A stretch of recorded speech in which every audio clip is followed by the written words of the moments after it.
Bueno, y ahora vamos a mirar una moneda que a mí me gusta mucho, no solamente por su diseño, por su tipología, sino además porque nos va a dar la oportunidad de ver varios temas relacionados con los denarios republicanos y sobre todo los denarios republicanos tardíos. Bueno, este es un denario Serratus, acuñado por el monedero Aulus Postumius Albinus.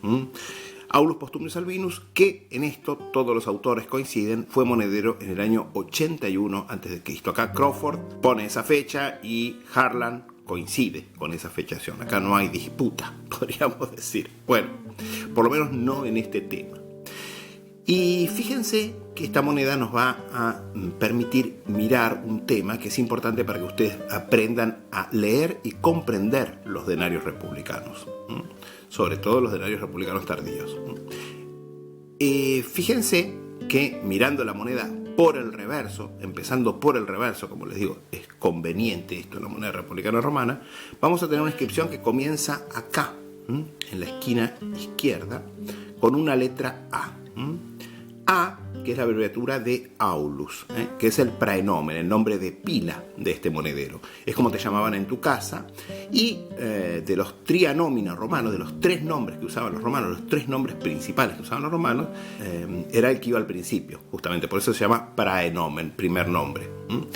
Y justamente eran un número muy limitado, ya en época histórica, los praenómina.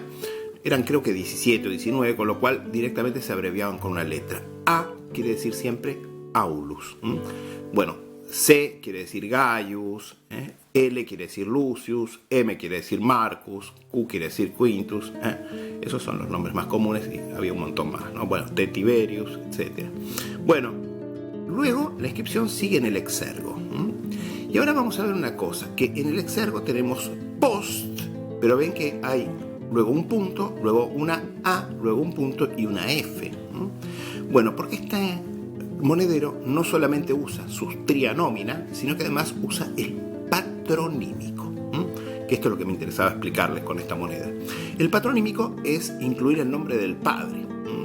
Pero en este caso, si bien esto es muy común en los monederos republicanos que incluyan el nombre de su padre, en este caso es un patronímico extendido. Y tengo entendido que solo 2 monederos romanos usan el patronímico extendido en sus monedas.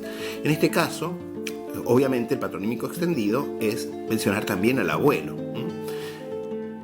Aulus Postumius, en este caso sería Aulifilius, es decir, hijo de Aulio, su padre también se llamaba Aulio, y luego tenemos, fíjense, SN, Spuri Nepos, es decir, nieto de Spurius.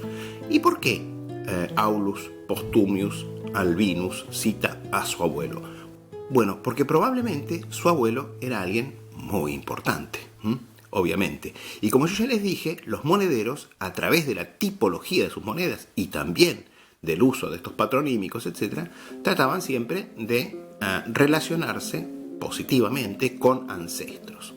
Y como vamos a ver, la tipología de esta moneda también está vinculada con eso, es decir, con relacionarse con ancestros famosos, básicamente.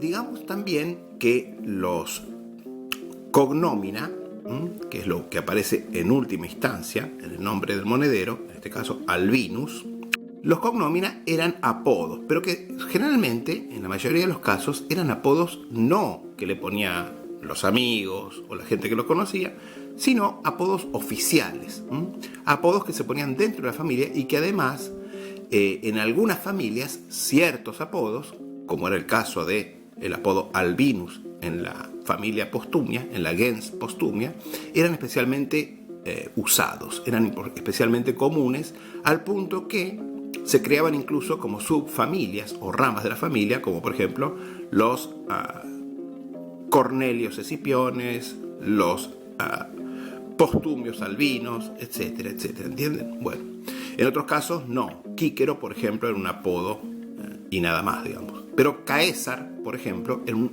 cognomen muy usado dentro de la gens Iulia.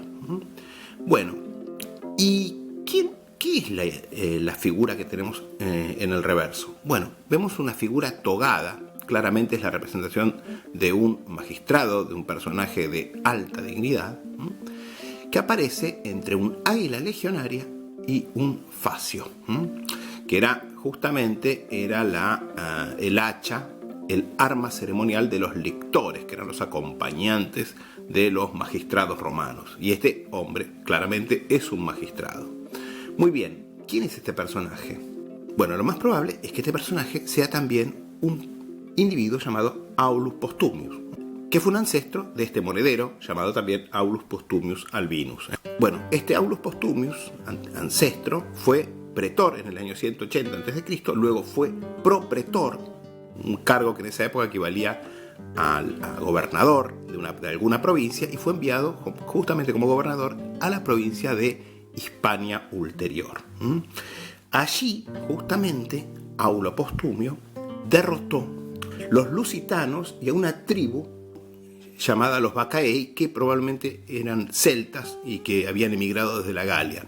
Los derrotó, les causó unas 35.000 bajas y luego prorrogó, justamente por este tema militar, prorrogó su propretura en Hispania Ulterior, regresando a Roma en el año 178, luego de una prórroga de un año de su gobernación en España, donde celebró un triunfo, donde además de desfilar con un montón de cautivos, desfiló con 20.000 libras de plata que había tomado a los españoles.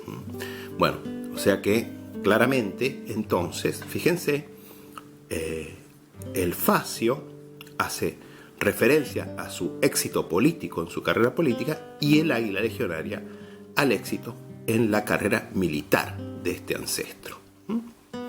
Bueno, antes de pasar al reverso, voy a decirles que esta moneda es un denarius serratus, es decir, un denario aserrado, serruchado, o denario con dientes de sierra también, como se les dice, ¿no? Y fíjense que este procedimiento es muy frecuente justamente en esta época. Es muy, muy común que las monedas de estos años, de esta época, de los años 100, 180, sobre todo 80, 70 y pico, tengan este procedimiento. Y hay varias teorías sobre esto. Una es que las monedas así eran más difíciles de falsificar porque básicamente, en realidad, en cierto modo, estas ranuras lo que permitían era que exponían el centro de la moneda y la gente podía ver que la moneda no era enchapada en plata, no era forrada, no era suberada, sino que era de plata sólida. Esta es una de las explicaciones que se da, que muchas veces si no tenemos que las monedas las cortaba la gente, y las cortaba y a veces las afeaba, las arruinaba, las dañaba. En cambio, este procedimiento que se realizaba en los cospeles permitía que las monedas no fueran dañadas. Pero otra explicación, fíjense, es que los operarios de la casa de moneda lo que hacían muchas veces era tragarse monedas para robarlas. O sea, robaban dinero, robaban monedas de las que fabricaban ellos mismos. Y la idea de que la moneda se le hiciera los dientes de sierra era para que les resultara indigesta a los trabajadores deshonestos que se robaban las monedas, porque es mucho más áspera la moneda así y mucho más complicada de tragar. Un poco me hace acordar me acuerdo que había un programa sobre los policías que trabajaban en los aeropuertos y detectaban los que llevaban la droga en el estómago. Bueno, en esa época no había radiografías, entonces lamentablemente no había forma de detectar cuando alguien se robaba monedas, se llevaba monedas en sus intestinos.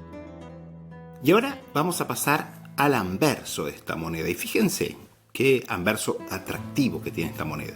Esta moneda en el anverso tiene una jovencita, una joven con la cabeza con velo, con la cabeza velada. ¿Y quién es esta joven? Esta joven es la personificación de un país. Concretamente es la personificación de, la misma moneda nos lo aclara, Hispania. ¿Ven? Hispan detrás de la cabeza.